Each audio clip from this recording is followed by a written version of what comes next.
If setting powders make your skin feel tight, dry, and just like 10 years older, then this video is for you. These are the only setting powders that I trust to set makeup without making you feel or look dry. Welcome back to my channel if you're new. I'm Nina and I'm a celebrity and professional makeup artist, and I've been doing this for over 20 years. So I have a lot of expertise that I want to share with you guys, and these are the only powders that I would recommend. I've narrowed it down to 5 setting powders that don't suck the life out of your skin, keep your makeup in place, but still help your skin to breathe and just not look oily and greasy later in the day. A lot of setting powders can end up being a little bit too mattifying and overly chalky, and that can end up looking and feeling a bit like too aggressive for skin that's already a little bit dehydrated, already a little bit dry, and maybe even mature. So before we get into this, if you do love learning more about makeup and new products that have all been tested and reviewed by me, then please do hit that subscribe button, hit the like button and the bell button so that you don't miss my future videos, because it really does help my channel out. It doesn't cost you anything, but it helps my channel to grow a little bit more. So first up is the Laura Mercier translucent setting powder, but the ultra blur version, not the OG one that everyone was going crazy about, bar me, because I didn't actually rate that powder that much, but this one I do. This is basically an upgraded version of the cult classic that everyone loved. It's softer, it's lighter, it's blurred, so it's really going to soften your skin and just stop it from looking chalky, overly matte, and just kind of give you that soft focus effect to your skin. I love that it's talc free as well, so it's definitely not going to feel heavy on your skin. I love how this keeps everything in place, and like I mentioned, it has a really, really beautiful soft focus effect that it gives your skin, and I feel like it's perfect for kind of dehydrated or mature skin. So if you are in your like late 30s or even 40s, 50s, wherever you are, upwards and upwards, then this is going to be for you. So it's actually infused with amino acid treated pigments, and what that means is it actually helps your skin to not look as textured, and it kind of doesn't look as chalky as what it would do with, say, for example, the OG version. To be honest, the key here is also about how you apply it. So each powder has a very distinct way and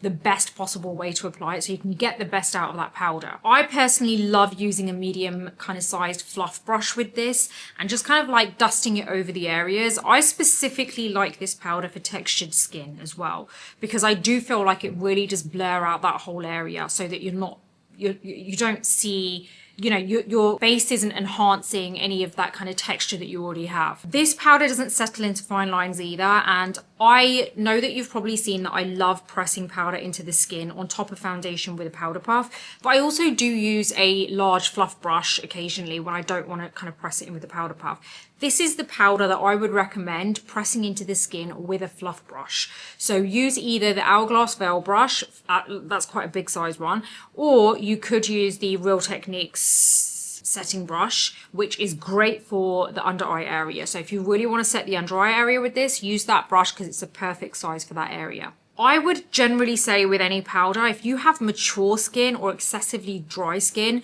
avoid baking. I personally hate baking anyway. Like, baking isn't just pressing the powder onto the skin with a puff. Baking is actually the time that you leave it there for. So I don't like baking. I do press it into the skin with a powder puff when I'm using certain powders, but I dust it off immediately. I don't let it sit, not even for a minute. So if you do have dry skin or have mature skin, I would highly recommend you not baking, not kind of doing that whole process, because it's not for you. It's not going to help you at all. My next powder is the Charlotte Tilbury Airbrush Flawless Finish powder. I'm pretty sure that's the full name. I always get confused. With Charlotte Tilbury because there's just so many words in the name. But you've probably heard about this one. This is another cult favorite, and there's a reason for it. It isn't a loose powder, it is a pressed powder. So I know some of you might be kind of thinking, well, I would assume you only need a loose powder for setting. Like, I didn't think that pressed powders set, but they can do. But it really does depend on the type that you get.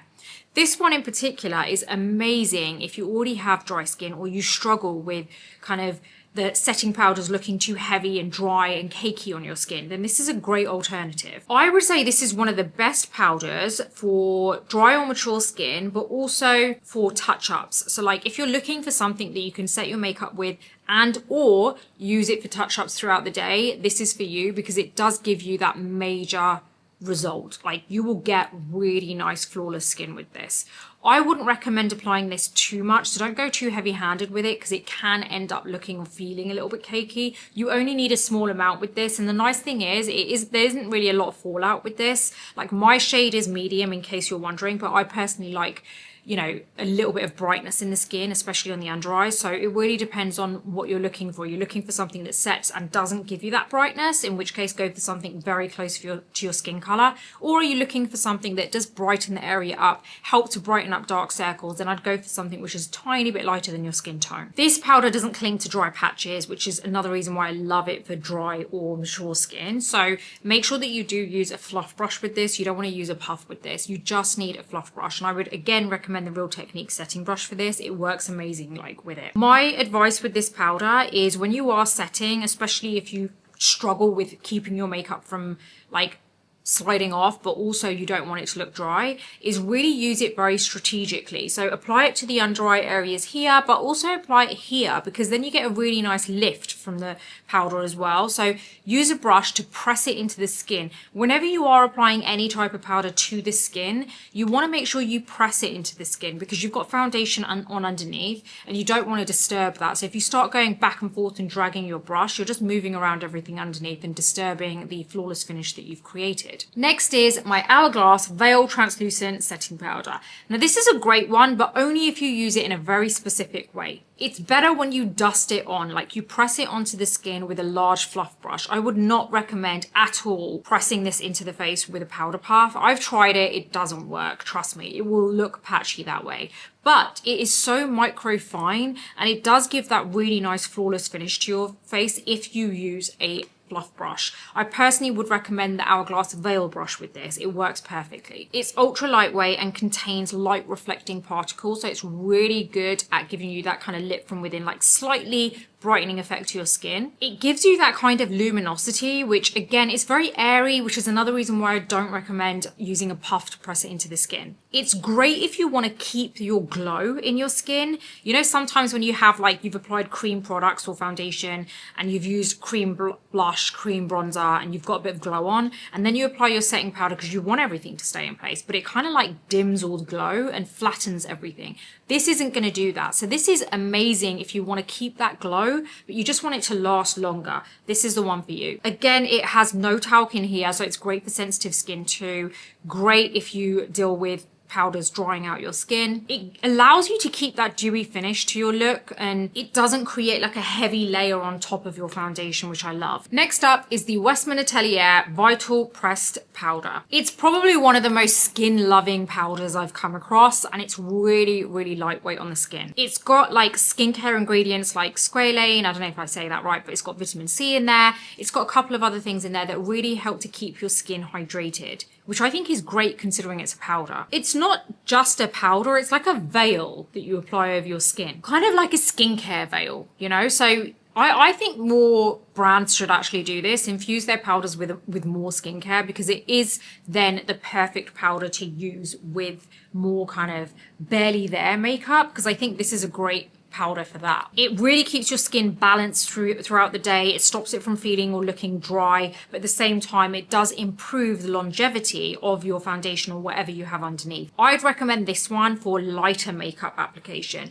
So if you don't really wear a lot of makeup and you want something that isn't heavy, then I'd say this is the one for you. This gives you more of a satin finish. I would highly recommend using a brush with this. You just need to kind of very lightly dust it on and you're good to go. I feel like if you suffer from fine lines that usually become quite visible after applying like setting powders, then I would say this is a really good option for you, because it doesn't enhance fine lines. It doesn't sit into fine lines. The product is too light and airy for it to kind of settle down into fine lines, so you're just not going to have that issue at all. Next is the Hourglass Vanish Airbrush Pressed Powder. I always get this mixed up with the other one that I mentioned, but this is a really good one. If you want that airbrushed kind of blurred effect to your skin, then I think this is a really good option for you that doesn't dry out your skin. If you want like your skin to look like skin and feel like skin, and you haven't piled on a whole load of makeup, like powder on top, then this is for you. It doesn't make your skin feel tight either. I feel like it's one of the few powders that is pressed that actually improves the look of your makeup. And I know a lot of people say to me that, well, before I apply my powder, everything looks great, and then after I apply it, I just feel like it's a little bit too much. This doesn't do that for you. Like, I'm not saying the others do that, but this one kind of makes it look good continuously through the day. So it doesn't kind of dull down a little bit. Not that the others do too, but they're very different types of powders. As you can see, all of these powders are very different. And also what I love about this is it doesn't oxidize, but it also doesn't darken your skin. Some powders actually do darken the overall appearance of your skin, and this doesn't do it. It does keep it looking bright. I feel like this is great for like dehydrated or dry skin or mature skin because it kind of sets everything without making the skin feel and look dry anyway, which is all of these anyway, but I feel like this is really specifically good for already very dry skin. And I do feel like you can build this up without it looking powdery as you go along. I personally like using a velour puff with this, but I like applying it on a very light coverage foundation because I do get that kind of like almost airbrush finish with this. So I like to keep everything underneath pretty light. So I kind of like press it onto the skin. I know it does come with its own puff, but I don't like that one. I use my own puff, which is a Makeup by Mario Master Pro Puff or the Laura Mercier Powder Puff.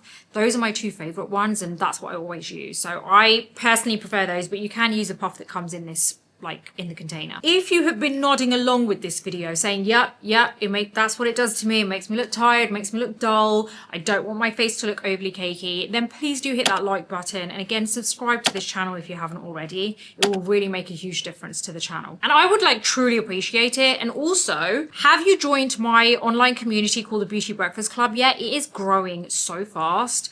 It is like, it's growing rapidly. And I want you guys to be there from the start. So make sure you join that because you get newsletters straight to your inbox every other day. Everything to do with beauty, the best products that are out. A lot of products that actually you will get there first before you get them on this channel. And plus I feel like some people like videos, but also some people really like sitting there and just taking a sneaky break at work and just checking your email, and you'll get like loads of beauty content from me. You're gonna love it. So subscribe to that. The link is in my description. Everything I've mentioned today is also listed and linked in my description. So if you've always struggled with powders looking dry or flaky or just generally making your skin look tight and more aged, then this has been a massive fix for you. You really need to look into these powders. And you guys know I haven't just mentioned the stuff that you always see me using because I don't deal with that tightness and dryness in my skin, but I've worked on hundreds of clients and a lot of mature skin ladies too.